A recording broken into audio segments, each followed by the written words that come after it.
नमस्कार मित्रों, बड़े स्नेह के साथ आपका स्वागत है मेरे YouTube चैनल पर। आज हम अपनी नेट जेआरएफ हिंदी साहित्य टेस्ट सीरीज के दूसरे भाग में प्रवेश कर रहे हैं, प्रश्न संख्या 101 से 150 तक के लिए। इस भाग में हम कुछ बेहद मार्मिक और अर्थपूर्ण कहानियों से गुजरेंगे, जिसमें हैं एक टोकरी भर मिट्टी, माधवराव सप्रे, ईदगाह मुंशी प्रेमचंद, राही सुभद्रा कुमारी चौहान, दुनिया का सबसे अनमोल रतन मुंशी प्रेमचंद, चंददेव से मेरी बातें और दुलाई वाली बंग महिला की। तो मेरा आपसे एक विनम्र अनुरोध है, जब भी कोई प्रश्न स्क्रीन पर आए तो जल्दबाजी में उत्तर मत खोजिए। पहले शांत मन से प्रश्न को पढ़िए, विकल्पों पर विचार कीजिए और अपने मन से एक उत्तर तय कर लीजिए। फिर मिलकर देखेंगे कि सही उत्तर क्या है और साथ ही उसके पीछे की कहानी और तर्क को भी समझेंगे, क्योंकि परीक्षा में सफलता केवल याद रखने से नहीं, समझने से मिलती है। तो चलिए धैर्य और एकाग्रता के साथ हम अपनी इस यात्रा को आरंभ करते हैं। मित्रों, हमारी यात्रा आरंभ होती है माधवराव सप्रे की मार्मिक कहानी एक टोकरी भर मिट्टी से। एक ऐसी कहानी जो हमें सिखाती है कि मनुष्य के अंतःकरण में कहीं गहरे संस्कार सोए रहते हैं, जो एक क्षण में जाग भी सकते हैं। प्रश्न संख्या 101 देखते हैं हम कि एक टोकरी भर मिट्टी कहानी के अनुसार अनाथ विधवा के पड़ोसी श्रीमान जमींदार साहब की इच्छा क्या थी। प्रश्न के विकल्प दिए गए हैं। ए, एक टोकरी मिट्टी देने की। बी, एक टोकरी मिट्टी न देने की। सी, अपने महल का अहाता झोपड़ी तक बढ़ाने की। या फिर डी, अनाथ विधवा की झोपड़ी की जमीन बेचने की। तो इस प्रश्न का सही उत्तर देखें तो इस प्रश्न का सही उत्तर होगा विकल्प सी, अपने महल का अहाता झोपड़ी तक बढ़ाने की। ऐसी योजना जमींदार साहब की होती है एक टोकरी भर मिट्टी कहानी में, जिसके लेखक माधवराव सप्रे जी हैं। ये कहानी एक टोकरी भर मिट्टी सन 1901 में छत्तीसगढ़ मित्र नामक पत्रिका में आई और इसके लेखक जो हैं वही छत्तीसगढ़ मित्र पत्रिका के संपादक भी हैं। अगले प्रश्न की तरफ बढ़ते हैं।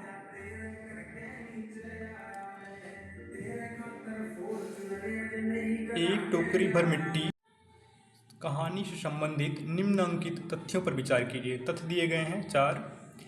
ए, अनाथ विधवा का केवल एक ही पुत्र था। बी, विधवा की पोती की उम्र 5 वर्ष थी। सी, अनाथ विधवा का पति और पुत्र दोनों उसी झोपड़ी में मर गए थे। या फिर डी, अनाथ विधवा की उम्र 60 वर्ष थी। तो हम तथ्यों पर बात करते हैं, विकल्पों में पर बाद में जाएंगे। तो अनाथ विधवा का केवल एक ही पुत्र था, ये विकल्प बिल्कुल सही है, जो कि उसी झोपड़ी में मर भी चुका था। बी, विधवा की पोती की उम्र महज 5 वर्ष थी। बिल्कुल कहानी में विधवा की पोती की उम्र का जिक्र किया गया है, ये भी सही है। सी, अनाथ विधवा का पति और पुत्र दोनों उसी झोपड़ी में मर गए थे, ये भी तथ्य पूर्ण रूपेण सत्य है। लेकिन जो तथ्य डी है, अनाथ विधवा की उम्र 60 वर्ष थी, ऐसा कहानी में कहीं भी जिक्र नहीं आया है कि अनाथ विधवा की उम्र क्या थी। अतः विकल्प ए, तथ्य ए बी सी सही है और तथ्य ए बी सी विकल्प सी में दिया गया है। अतः इस प्रश्न का सही उत्तर विकल्प सी होगा, विकल्प सी, केवल ए बी सी। अगले प्रश्न पर बढ़ते हैं। प्रश्न संख्या 103 है, एक टोकरी भर मिट्टी कहानी के अनुसार अनाथ विधवा जमींदार साहब से एक टोकरी भर मिट्टी लेकर क्या करना चाहती थी। अब विकल्प दिए गए हैं। एक, पेड़ लगाना चाहती थी। बी, मिट्टी के माध्यम से अपने पति की स्मृति को अपने पास रखना चाहती थी। सी, मिट्टी से चूल्हा बनाकर रोटी पकाना चाहती थी। या फिर विकल्प डी, मिट्टी से अपनी पोती के लिए खिलौने बनाना चाहती थी। तो आपने कहानी पढ़ी होगी, आपको याद होगा कि जो अनाथ विधवा थी वो जमींदार साहब से मतलब अपने मकान से मिट्टी, एक टोकरी मिट्टी इसलिए ले जाना चाहती थी क्योंकि उसकी जो पोती थी, 5 वर्षीय पोती, वह उसी मिट्टी से चूल्हा बनाकर उस पर रोटी पकाना चाहती थी और वही खाना चाहती थी, इसलिए वो मिट्टी लेने आई थी। तो विकल्प सी इसका सही उत्तर होगा, विकल्प सी। अगला प्रश्न संख्या 104, थोड़ा तेज गति से करते हैं। एक टोकरी भर मिट्टी कहानी के अनुसार अनाथ विधवा के वृद्ध काल का एकमात्र आधार कौन था। विकल्प दिए गए हैं। उसका पुत्र, ए, बी उसकी पतोहू, सी उसकी झोपड़ी या फिर डी उसकी पोती। तो जैसा कि आपने कहानी में पढ़ा होगा कि उस अनाथ विधवा के घर में ना उसका पुत्र था ना उसकी पतोहू थी, उसकी झोपड़ी थी जो ठाकुर साहब ने मतलब जमींदार साहब ने हड़प ली थी, तो उसके जीवन का एकमात्र आधार उसकी पोती ही बची थी। अतः विकल्प डी इस प्रश्न का सही उत्तर होगा। अगले प्रश्न पर पढ़ते हैं। यह भी उसी कहानी से संबंधित है, एक टोकरी भर मिट्टी से, कि बाल की खाल निकालने वाले वकीलों की थैली, ये क्षमा करें ये शैली नहीं है बल्कि थैली है। तो बाल की खाल निकालने वाले वकीलों की थैली गर्म कर अदालत से झोपड़ी पर अपना कब्जा कर झोपड़ी से विधवा को किसने निकाल दिया था। तो आपको इन सब प्रश्नों के उत्तर तुरंत ही आ जाने चाहिए। विकल्प है ए जमींदार साहब ने, बी जमींदार साहब की पत्नी ने, सी वृद्धा के पुत्र ने और डी वृद्धा की पोती ने।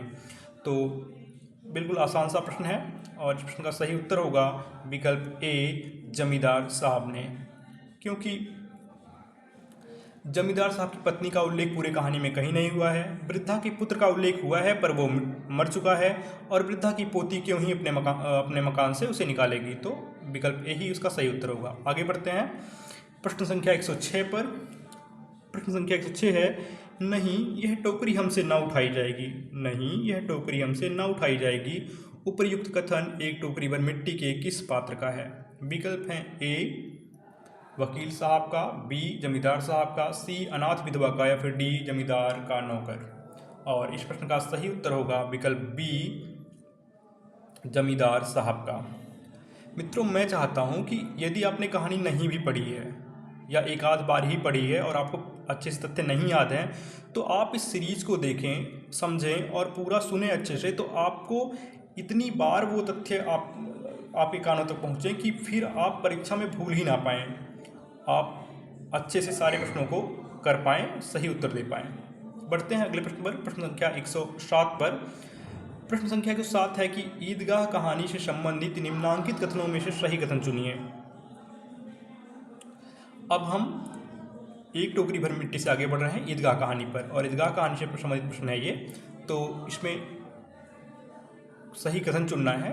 कथन दिए गए हैं, ए हामिद के पिता का नाम आबिद है, बी हामिद के पिता की मृत्यु हैजे के कारण हुई थी, सी मेले में जाते समय हामिद के पास 5 पैसे थे, डी दुकानदार ने हामिद को चिमटे का मूल्य 6 रुपये बताया था, ई हामिद की दादी का नाम अमीना है। तो जब हम देखेंगे इस प्रश्न में, तो हामिद के पिता का नाम आबिद है, यह बिल्कुल सही तथ्य है। बी हामिद के पिता की मृत्यु हैजे के कारण हुई थी, अर्थात आबिद की मृत्यु हैजे के कारण हुई थी, यह भी सही तथ्य है। सी मेले में जाते समय हामिद के पास 5 पैसे थे, यह गलत है क्योंकि हामिद के पास सिर्फ 3 पैसे थे। डी विकल्प है, डी तथ्य है कि दुकानदार ने हामिद को चिमटे का मूल्य 6 रुपये बताया था, तो ये गलत है। दुकानदार ने हामिद को चिमटे का मूल्य 6 पैसे बताया था। और ई जो है हामिद की दादी का नाम अमीना है, ये तथ्य सही है। तो इस तरह से ए, बी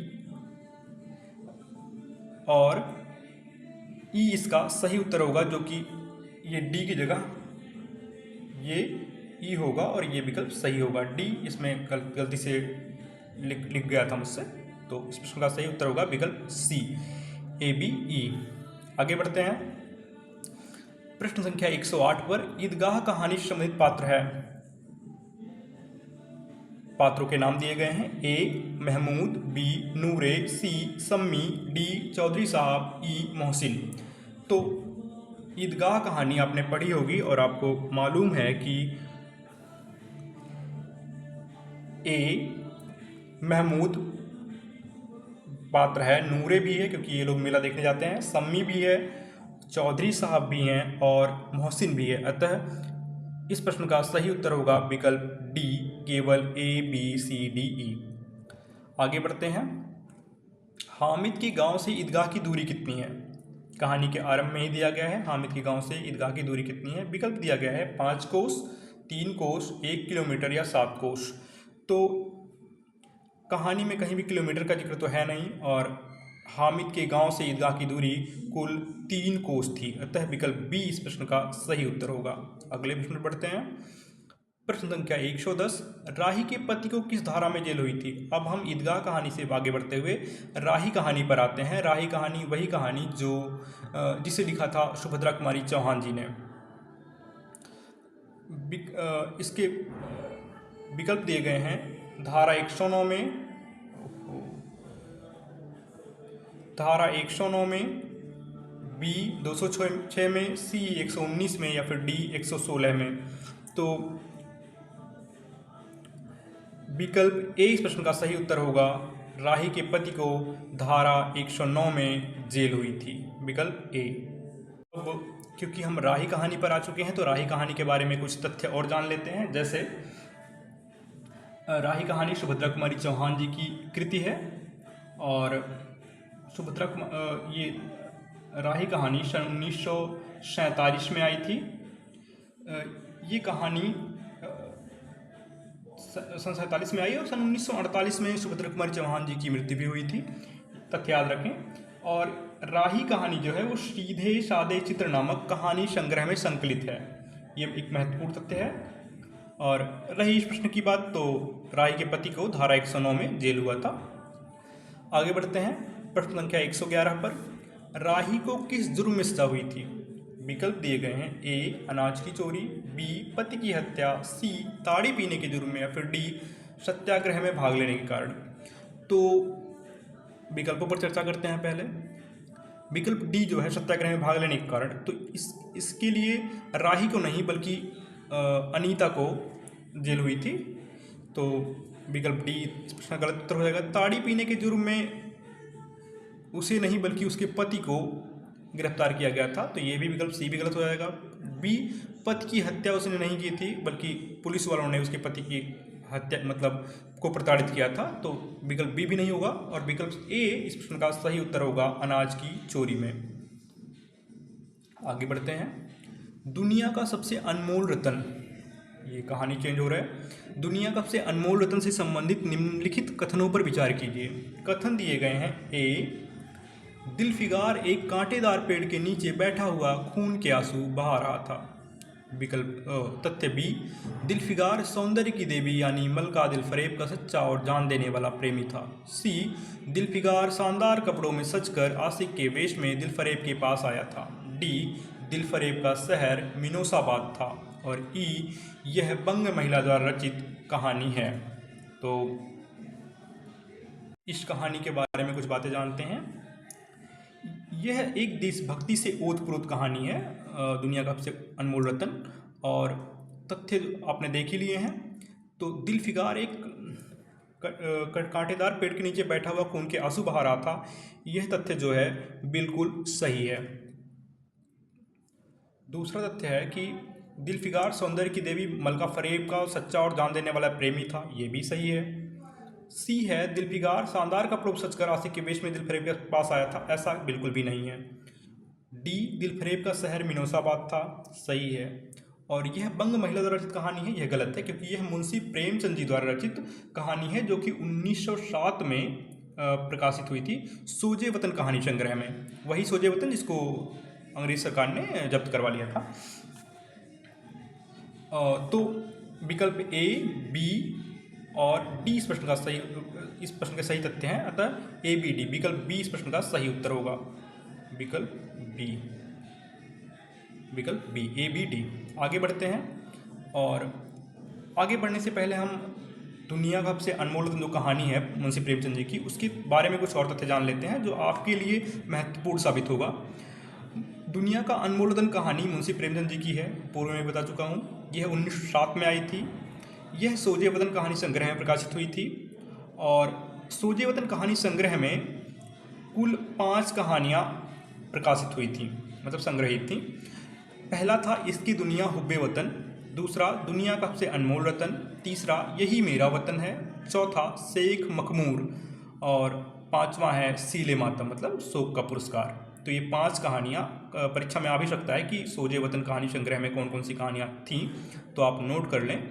इसके दुनिया हुब्बे वतन, दुनिया का सबसे अनमोल रत्न, यही मेरा वतन है, शेख मखमूर और सीले मातम। अब बढ़ते हैं अगले प्रश्न पर। राही कहानी की केंद्रीय संवेदना है। विकल्प है ए न्याय एवं शासन व्यवस्था की भ्रष्टता, बी अमीरों का जीवन चित्र, सी राष्ट्रीय परिकल्पना या फिर डी धार्मिक विचार। तो प्रश्न संख्या 113 को हम देख रहे हैं। तो इस प्रश्न का सही उत्तर होगा विकल्प ए न्याय एवं शासन व्यवस्था की भ्रष्टता इस कहानी की केंद्रीय संवेदना है। विकल्प ए। आगे बढ़ें प्रश्न संख्या 114 पे। अरे तुम क्या जानो, इन लोगों की हंसी ऐसी ही होती है, हंसी में किसी के प्राण भी निकल जाएं तो भी इन्हें दया ना आती। ये बहुत बार परीक्षा में आ चुकी है पंक्ति। और विकल्प पर ध्यान देते हैं पहले। विकल्प ए जानकी की पंक्ति है, विकल्प बी राही की, सी दिलफरेब की या फिर डी अनीता की। अब बात करते हैं इस पंक्ति की। तो ये पंक्ति जो है ये दुलाई वाली कहानी से है और ये पंक्ति है जानकी की। जानकी ये बोलती हैं और जब वो लोग ट्रेन से उतरते हैं, बिल्कुल अपने गंतव्य स्थल तक पहुंच चुके होते हैं, तब की ये पंक्ति है जानकी। बिल्कुल कहानी के अंत में ये पंक्ति आती है और कहानी है दुलाई वाली कहानी सन 1907 में आई हुई एक कहानी है जो कि बंग महिला द्वारा रचित है। आगे बढ़ते हैं 115वें प्रश्न पर। मैं पूरा प्रयत्न कर रहा हूं कि आपको प्रश्न के साथ साथ विकल्पों पर भी चर्चा करके आपको अन्य महत्वपूर्ण तथ्य भी दे सकूं। 115वां प्रश्न है, दुनिया की सबसे अनमोल रत्न के रूप में दिलफिकार ने दिलफरेब को क्या नहीं दिया। दुनिया की सबसे अनमोल रत्न के रूप में दिलफिकार ने दिलफरेब को क्या नहीं दिया। तो विकल्प दिए गए हैं ए आशु, बी राख, सी जेवर या फिर डी खून का कतरा। और आपने दुनिया का सबसे अनमोल रत्न मुंशी प्रेमचंद की कहानी पढ़ी होगी, सन 1907 में प्रकाशित हुई थी। और इस प्रश्न इसमें जो कहानी है उसमें आपने देखा होगा कि दिलफिकार 3 चीज़ें मलका दिलफरेब को देता है, जिनमें आंसू हैं, राख है और खून का कतरा है, लेकिन जेवर का कहीं कोई जिक्र नहीं है। अतः विकल्प 20 प्रश्न का सही उत्तर होगा सी जेवर। आगे बढ़ते हैं प्रश्न संख्या 116 पर। चंद्रदेव से मेरी बातें कहानी में देवताओं के निम्नलिखित वाहनों का उल्लेख है। चंद्रदेव से मेरी बातें कहानी में देवताओं के निम्नलिखित बातों का उल्लेख है। वाहनों का नाम दिए गए हैं, ए हंस, बी गज, सी चूहा, डी भैंस, ई बैल। अब 5 जानवरों के नाम दिए गए हैं।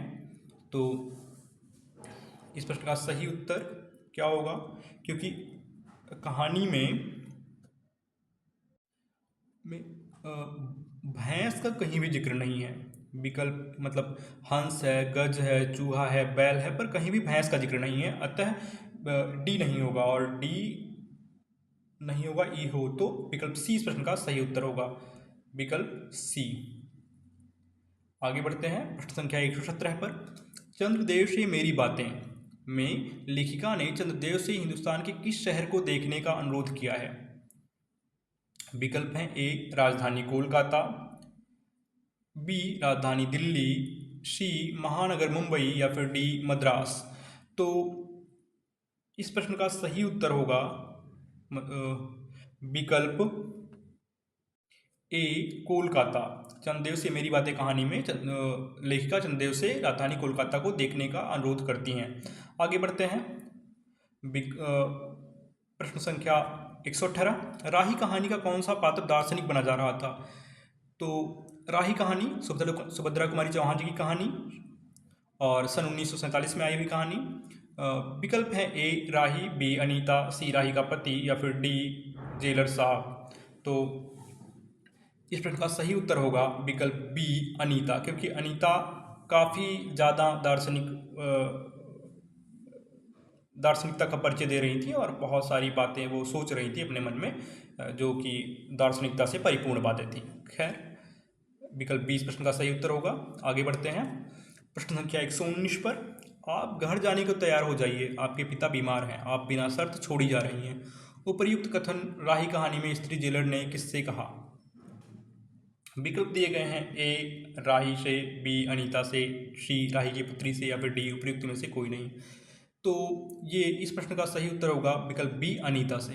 अनीता से स्त्री जेलर ने कहा कि आप छोड़ी जा रही हैं क्योंकि आपके पिता बीमार हैं। कुल मिला के कह सकते हैं कि जेल भी उनसे मुक्त ही होना चाहता था कि पचड़े में ना ही पड़ा रहे। तो विकल्प बी इसका सही उत्तर होगा। आगे बढ़ते हैं प्रश्न संख्या 120 पर। संसार की मृग मरीचिका में हम लक्ष्य को भूल जाते हैं। सतह के ऊपर तक पहुंच पाने वाली कुछ एक महान आत्माओं को छोड़कर सारा जन समुदाय संसार में अपने को खोया हुआ पाता है। कर्तव्य कर्तव्य का उसे ध्यान नहीं, सत्यासत्य की समझ नहीं, अन्यथा मानवीयता से बढ़कर कौन सा मानव धर्म है। उपयुक्त कथन का संबंध किस कहानी से है। विकल्प है ए दुनिया का सबसे अनमोल रतन, बी चंद्रदेव से मेरी बातें, सी दुलाई वाली, या फिर डी राही। अभी हम बात कर रहे थे कि कौन दार्शनिक हो रहा था कहानी में। तो ये पंक्ति जो है, ये पंक्ति है अनीता की और राही कहानी से संबंधित है, और यही उनकी दार्शनिकता का जो मुख्य बिंदु है वो यही पंक्तियां हैं। आगे बढ़ते हैं, विकल्प डी इसका सही उत्तर होगा। आगे बढ़ते हैं प्रश्न संख्या 121 पर। दुनिया का सबसे अनमोल रतन कहानी में सिपाही की कथन है। ए यही 2 अंगुल जमीन है जो मेरे पास बाकी रह गई है और जो सिवाय मौत के कोई नहीं छीन सकता। सिपाही की कथन पूछा गया है।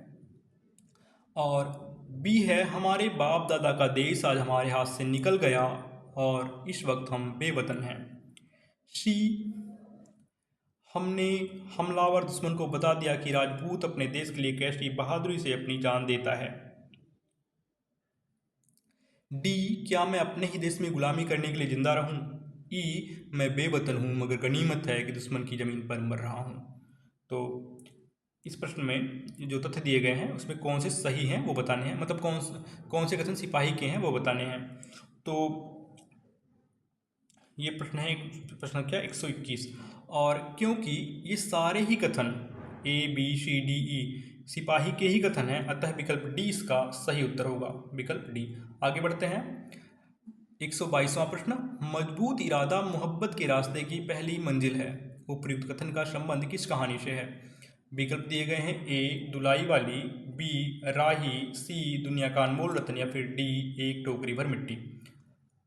और इस प्रश्न का सही उत्तर होगा मजबूत इरादा मोहब्बत के रास्ते की पहली मंजिल है। यह दुनिया का सबसे अनमोल रतन कहानी से है। आगे बढ़ते हैं प्रश्न संख्या 123।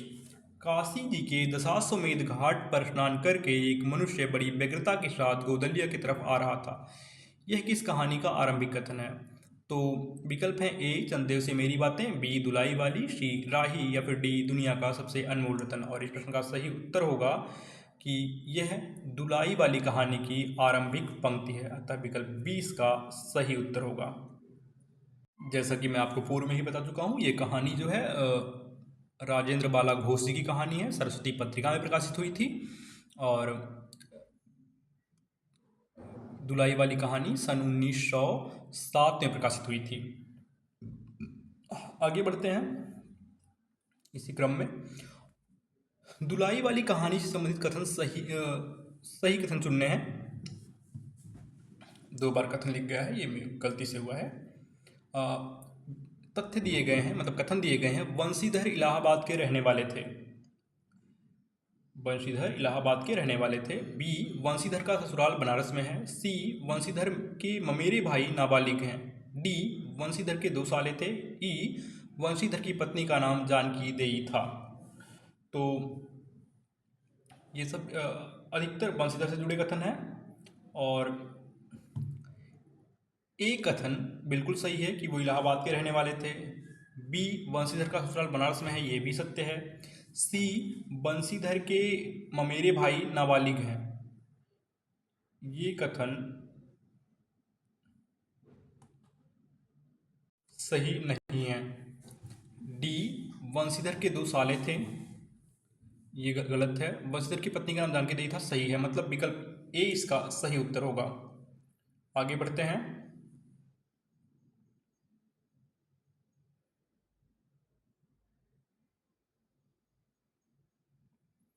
दुलाई वाली कहानी में उल्लिखित शहर हैं। दुलाई वाली कहानी में कौन कौन से शहरों का उल्लेख हुआ है।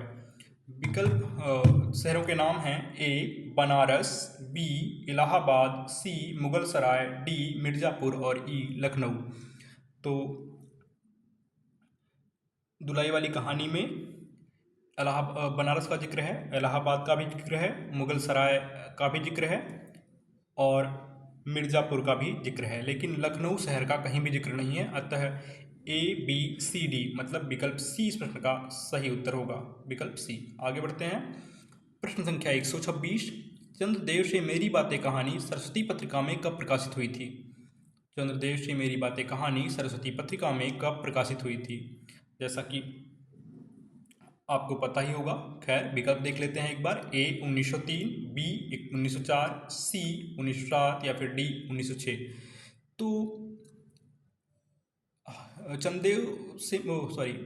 चंद्रबाला घोष अर्थात बंग महिला की दो कहानियां हमारे सिलेबस में लगी हुई हैं। एक चंद्रदेव से मेरी बात, दूसरा दुलाई वाली। चंद्रदेव से मेरी बातें कहानी 1904 में 1904 में और दुलाई वाली 1907 में सरस्वती पत्रिका में आई थी। अतः विकल्प बी इस प्रश्न का सही उत्तर होगा, 1904। आगे बढ़ते हैं 127वें प्रश्न पर। राही ने कितना अनाज चोरी किया था? राही ने कितना अनाज चोरी किया था? विकल्प दिए गए हैं। ए 10 सेर, बी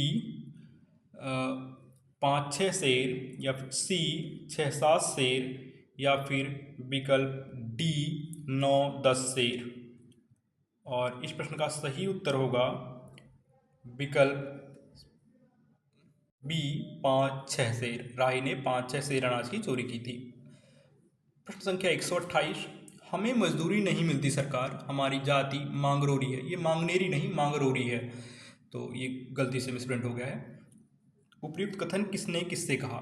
हमें मजदूरी नहीं मिलती सरकार, हमारी जाति मांगरोरी है। कहानी में बिल्कुल आरंभ में ही आप देखेंगे तो ये पंक्तियाँ आई हुई हैं। विकल्प देख लेते हैं। ए अनाथ बुढ़िया ने जमींदार से, बी राही ने अनीता से, सी दिलफिकार ने दिलफरेब से और डी जानकी देवी ने नंदकिशोर से। तो ये पंक्ति जो है राही कहानी से है और ये कथन जो है वो राही ने अनीता से कहा था कि हमें मजदूरी नहीं मिलती सरकार, हमारी जाति मांगरोरी है। आगे बढ़ते हैं। प्रश्न संख्या 129, तुम इतना नहीं अम्मा, तुम इतना नहीं अम्मा, मैं सबसे पहले आऊँगा। तुम परेशान मत होना अम्मा, ऐसा कुछ है, बिल्कुल ना, पर शायद ये गलती से हो गया है। मतलब तुम परेशान मत होना अम्मा, मैं सबसे पहले आऊँगा, ऐसा कुछ कथन है हामिद का ईदगाह कहानी में। तो इसका सही उत्तर होगा विकल्प ए हामिद, ये सही है। आगे बढ़ते हैं। प्रश्न संख्या 130 पर ईदगाह कहानी से संबंधित निम्नलिखित कथन सही है। ईदगाह कहानी से संबंधित निम्नांकित कथन सही हैं। कथन दिए गए हैं। ए मोहसिन सिपाही लेता है, बी महमूद को भिश्ती पसंद आया, सी नूरे को वकील से प्रेम है, डी हामिद के पास कुल 3 पैसे हैं और ई हामिद चिमटा खरीदता है। तो ईदगाह कहानी से में बहुत सारे तथ्य हैं जिन्हें आपको बिल्कुल सटीक याद करना पड़ेगा, अन्यथा परीक्षा में आपको दिक्कत होगी हल करने में सवालों को। तो जो ये तथ्य दिए गए, जो ये कथन दिए गए हैं, इनकी सत्ता को हम जांचते हैं। पहले मोहसिन सिपाही लेता है, तो मोहसिन सिपाही नहीं लेता है बल्कि मोहसिन लेता है भिश्ती। तो ये कथन मतलब ये तथ्य जो है वो गलत हो गया। बी महमूद को भिश्ती पसंद आया, नहीं, महमूद को सिपाही पसंद आता है और वो सिपाही लेता है, ये भी गलत हो गया। सी नूरे को वकील से प्रेम है, नूरे को वकील से प्रेम है, ये सत्य कथन है, नूरे वकील ही खरीदता है। डी हामिद के पास कुल 3 पैसे थे, ये भी सत्य है। और ई हामिद चिमटा खरीदता है, ये भी सत्य है। तो मतलब सी डी ई सही है, ए बी गलत है। जिसमें सी डी ई हो वही सही होगा, तो विकल्प सी इसका सही उत्तर हो जाएगा। आगे बढ़ते हैं। हामिद रेवड़ी ले जा कितनी खुशबूदार है, उपयुक्त कथन ईदगाह के किस पात्र का है? विकल्प दिए गए हैं कि ए महमूद, बी मोहसिन, सी नूरे और डी शम्मी। तो इस प्रश्न का सही उत्तर जो होगा वो होगा कि विकल्प बी मोहसिन।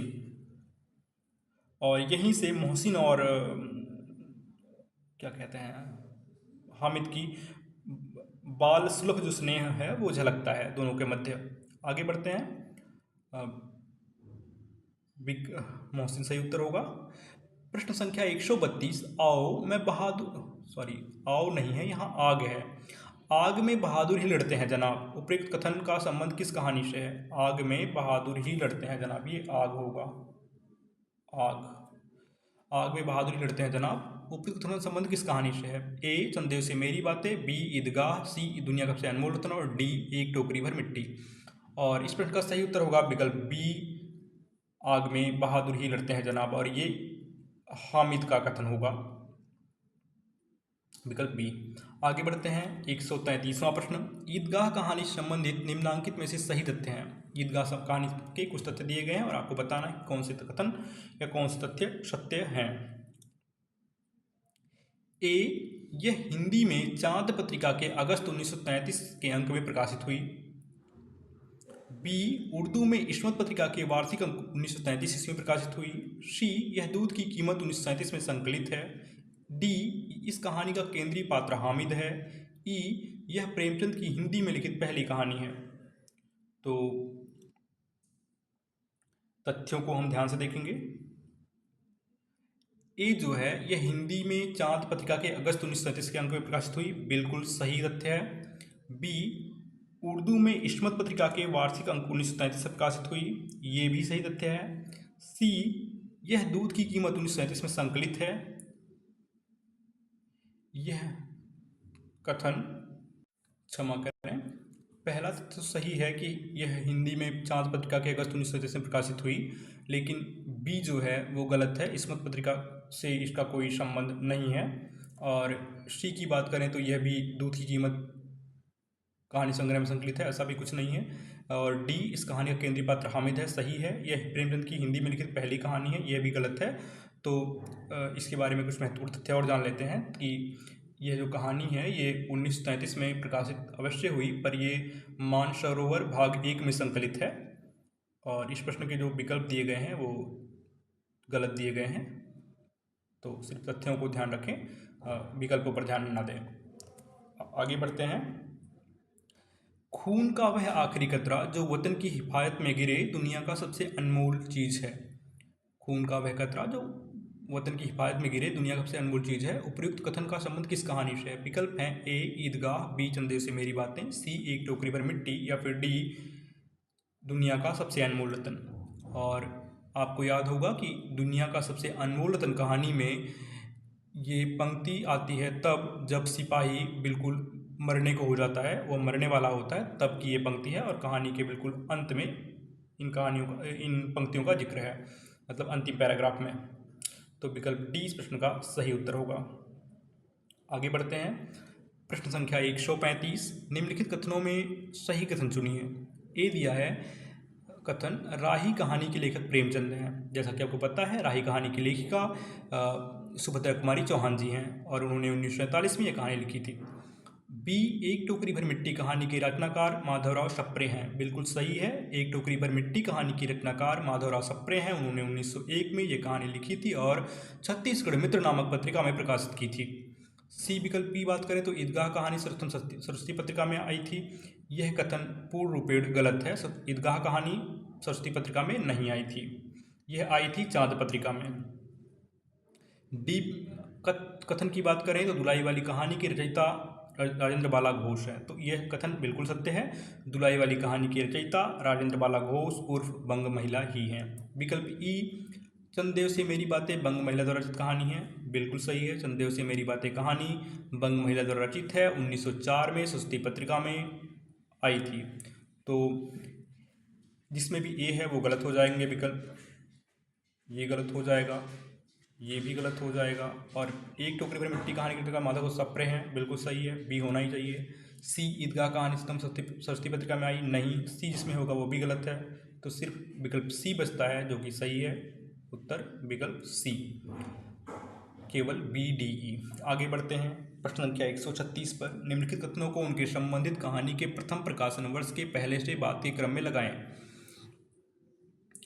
तो कथन दिए गए हैं और या पंक्तियाँ दी गई हैं और आपको उन पहले तो ये जानना होगा कि ये किस कहानी से है, फिर उसका प्रकाशन वर्ष और उस हिसाब से लगाना है। हम कथन देखते हैं। ए अब भारत में न तो आपके और न आपके स्वामी भुवन भास्कर सूर्य महाशय के ही वैभवों का साम्राज्य है और न अब भारत की वह सस्य श्यामला स्वर्ण प्रसूता मूर्ति ही हैं। ये पंक्ति जो है, हम एक एक पंक्ति को देखते जाएंगे और सब कुछ जानते जाएंगे। तो ये जो पंक्ति है ये चंद्रदेव से मेरी बातें कहानी से है। और आपको याद हो तो चंद्रदेव से मेरी बातें कहानी सन 1904 में सरस्वती पत्रिका में आई और इसकी लेखिका थी बंग महिला। तो पहला 1904, जो पहली पंक्ति है वो 1904 में एक कहानी में आई। दूसरे पे देखते हैं बी, उस झोपड़ी में उसका मन लग गया था, बिना मरे वह वहाँ से नहीं निकल जाती थी। यह उस विधवा स्त्री के बारे में कहा गया है और कहानी का नाम है एक टोकरी भर मिट्टी। एक टोकरी भर मिट्टी कहानी 1901 में छत्तीसगढ़ मित्र नामक पत्रिका में प्रकाशित हुई थी और इसके लेखक हैं माधवराव सप्रेगी। तो ये 1901। अगले तथ्य पे बात करें तो पतित मानवता को जीवन दान देने की अपेक्षा कोई भी महत्वपूर्ण है। पतित मानवता को जीवन दान देने की अपेक्षा भी कोई महत्वपूर्ण है, ऐसा प्रश्न किया जा रहा है। और ये जो तथ्य है ये राही कहानी से है और अनीता जो है जब बिल्कुल दार्शनिक हो रही थी तब की ये पंक्तियां हैं। तो और राही कहानी 1947 में आई थी, अतः यहाँ हम लिख लेते हैं 1947। आगे बढ़ते हैं। अरे तुम जानते क्या इन लोगों अरे तुम क्या जानो इन लोगों की हंसी ऐसी ही होती है। ये पंक्ति ऐसे कि अरे तुम क्या जानो इन लोगों की हंसी ऐसी ही होती है, हंसी में किसी के प्राण भी निकल जाएं तो इन्हें दया ना आवे। यह जो पंक्ति है ये जानकी की पंक्ति है। कहानी का नाम है दुलाई वाली और दुलाई वाली कहानी आई थी सन 1907 में, चंद्रबाला घोष की ये कहानी है। तो 1907। अब हम इसे क्रम से लगा सकते हैं। सबसे पहले 1901 मतलब विकल्प तथ्य बी, उसके बाद 1907 विकल्प डी, उसके बाद एक बी के बाद ए, क्योंकि 1904 पहले आया ना। तो 1901, 1904, 1907 और 1947 मतलब बी ए डी और सी, बी ए डी और सी मतलब विकल्प सी इस प्रश्न का सही उत्तर होगा। आगे बढ़ते हैं, विकल्प सी। मैं चाहता हूं कि आपको बिल्कुल ऐसे समझाया जाए कि आपको, अगर आपने नहीं भी पढ़ी है वो कहानी अच्छे से, मतलब एक आध बार तो पढ़ी ही होगी, तो आपको ऐसा कोई तथ्य ना हो जो आपसे छूटे या आप भूल जाएं। परीक्षा में आपको सब कुछ अच्छे से याद आ जाए, इस तरह से मैं समझाने का प्रयत्न कर रहा हूँ। बाकी यदि कोई और सुधार की आपको अपेक्षा हो तो आप कमेंट करके बता सकते हैं। बढ़ते हैं अगले प्रश्न पर। प्रश्न संख्या 137। एक टोकरी भर मिट्टी से संबंधित निम्नलिखित कथनों को कहानी में आने के पहले से बाद के क्रम में लगाएं।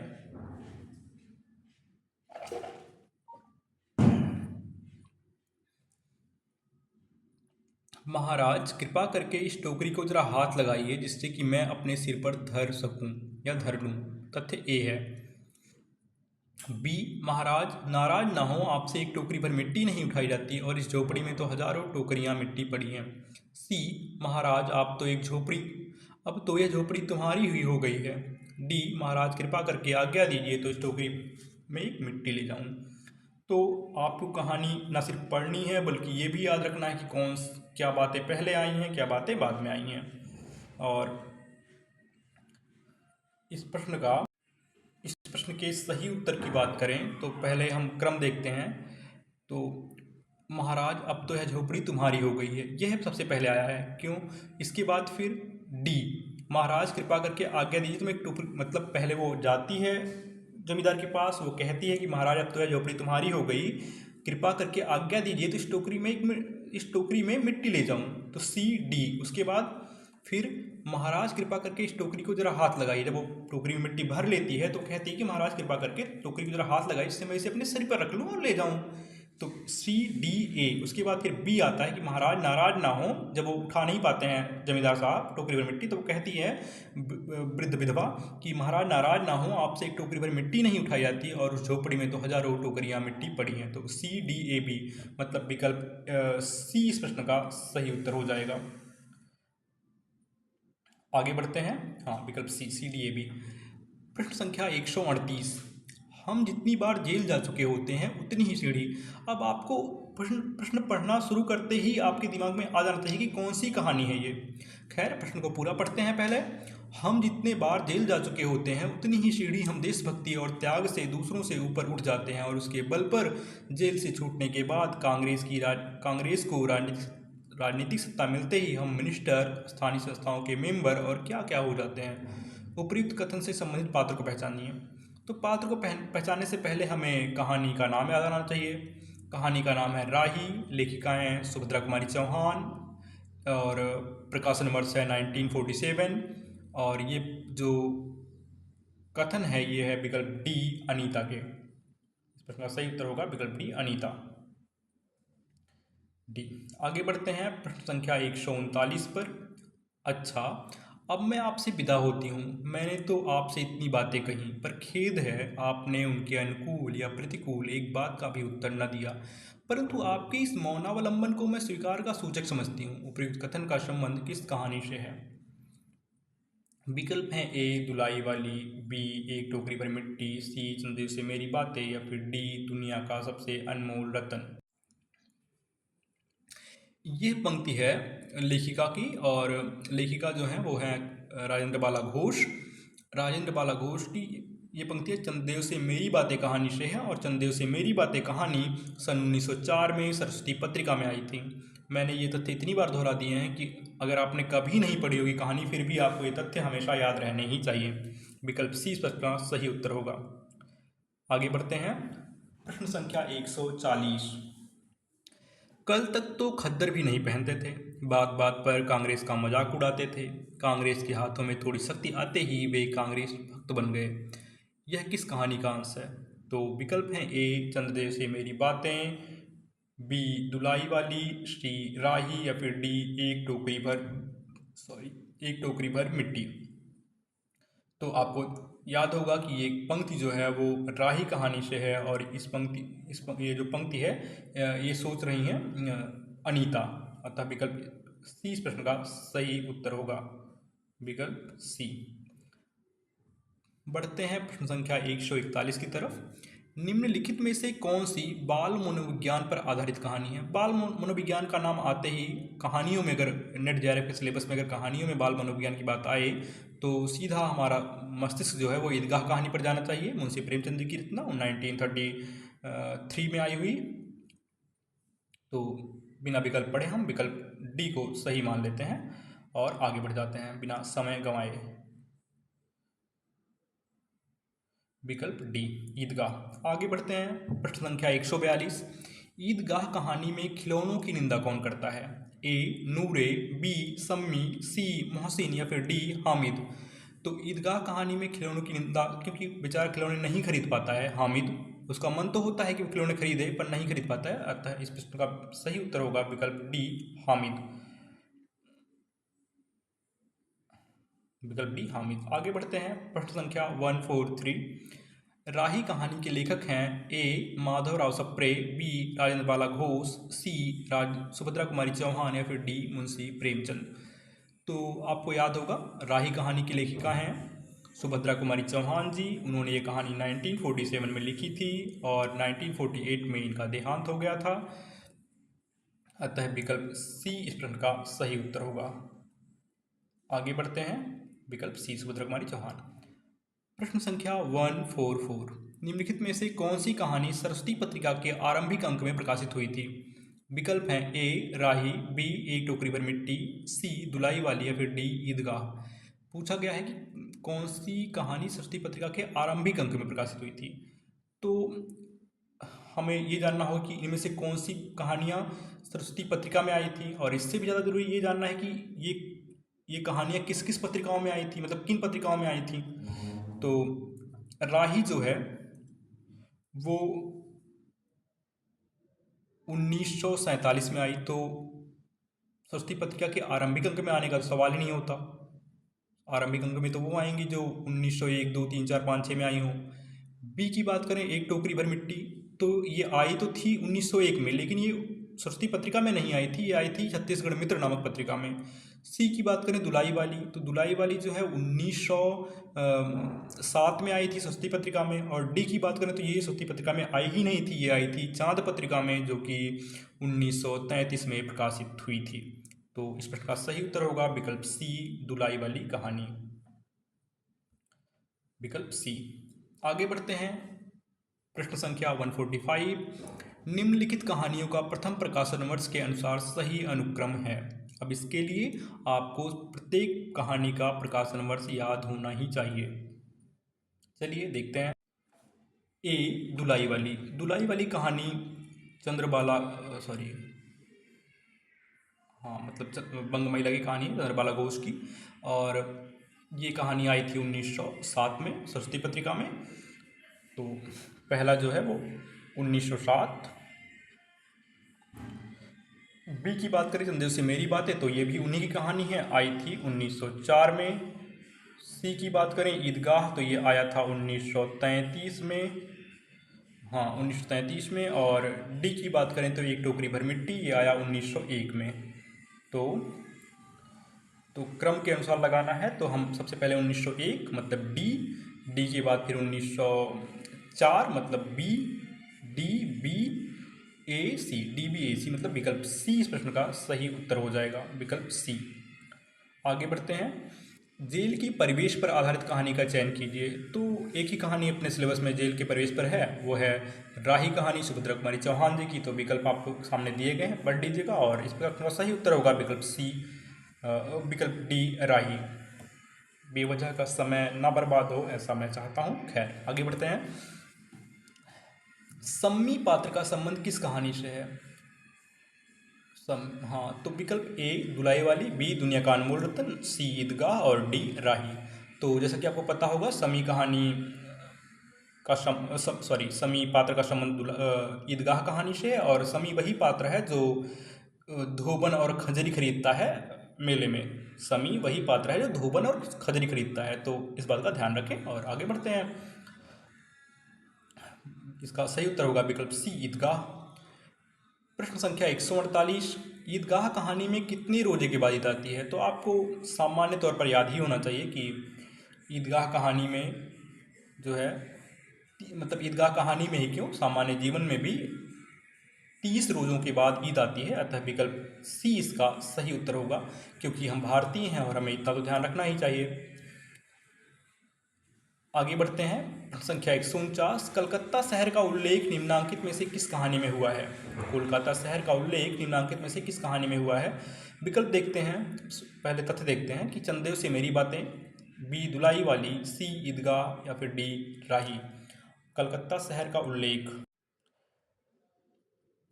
चंद्रदेव से मेरी बातें कहानी में आया है, जहां वो लेखिका कह रही हैं कि आप एक बार कोलकाता, राजधानी कोलकाता को देख लें, वो आपकी अलकापुरी को भी मात देने वाली नगरी बन चुकी है।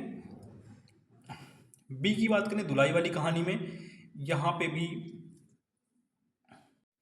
कोलकाता शहर का उल्लेख है। सी की बात करें तो ईदगाह कहानी में भी इस शहर का जिक्र, कोलकाता शहर का जिक्र है। लेकिन विकल्प डी जो शहर डी दिया मतलब कहानी डी की दी गई है राही में कहीं भी कोलकाता का जिक्र नहीं है। अतः इस प्रश्न का सही उत्तर होगा विकल्प डी, केवल ए बी और सी।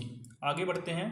यह इस वीडियो का अंतिम प्रश्न है कि राही को मजदूरी करने का सुझाव किसने दिया था?